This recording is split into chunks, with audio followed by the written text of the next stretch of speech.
Hello, my dear students. মই হেমন্ত ডেকা তোমালোকৰ মৰমৰ স্পোকেন ইংলিছৰ ছাৰ আজি এটি সৰু ভিডিঅ' লৈ আহিছোঁ মই একেবাৰে সৰু অকণমান সময় ধৈৰ্য ধৰি শুনিবা আৰু এই শব্দটো তোমাৰ পৰা মনৰ পৰা ক্লিয়াৰ হৈ যাব সেইটো হৈছে এক্ৰছ তো এক্ৰছ মানে কেইবাটাও মিনিং হয় এটা মিনিং হৈছে যে এক্ৰছ মানে কি হয় এইটো মূৰৰ পৰা সেইটো মূৰলৈ ইমূৰৰ পৰা সিমূৰলৈ তেনেকুৱা এটা মিনিং হয় তো এইটো মিনিঙত আমি এক্ৰছ ব্যৱহাৰ কৰিব পাৰোঁ যেনেকৈ draw a line across the page পেজটোৰ এইটো মূৰৰ পৰা সেইটো মূৰলৈ এটা ৰেখা লাইন যি কোৱা টানা তেনেকৈ ব্যৱহাৰ হ'ব পাৰে এক্ৰছ ইটো মূৰৰ পৰা সেইটো মূৰলৈ এক্ৰছ ব্যৱহাৰ হ'ব পাৰে আৰু হ'ব পাৰে যে there is a bridge across the river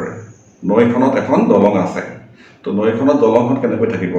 ইটো মূৰৰ পৰা সেইটো মূৰলৈ তো তেনেকৈ আমি এক্ৰছটো ব্যৱহাৰ কৰিব পাৰোঁ তাৰপিছত আৰু এটা কথা আহিব কি এক্ৰছৰ এটা মিনিং এইটো হয় যে আনটো পাৰত সিপাৰে সেইটো মিনিঙো হয় মই উদাহৰণ দিলে ক্লিয়াৰ হ'ব there is a bank across the road ৰাস্তাটোৰ সেই পাৰে এটা বেংক আছে সেইটো পাৰত সেই পাৰে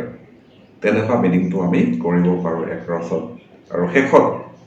এক্ৰছ মানে সকলো ঠাইতে তেনেকুৱা মিনিং এটাও হয়গৈ যেনেকৈ পিপল প্ৰটেষ্টেড এক্ৰছ দ্য কাণ্ট্ৰি মানুহে মানে পাব্লিকে আৰু তো মানুহে দেশৰ সকলো ঠাইতে প্ৰটেষ্ট কৰিছিলে তো তেনেকুৱা চেণ্টেঞ্চ এটা হ'ব পাৰে এইটো সৰু ভিডিঅ' লাইক কৰিবা শ্বেয়াৰ কৰিবা আৰু প্লিজ সকলো যাতে শিকিব পাৰে শ্বেয়াৰ কৰিবলৈ নাপাহৰিবা thank you so' much bye bye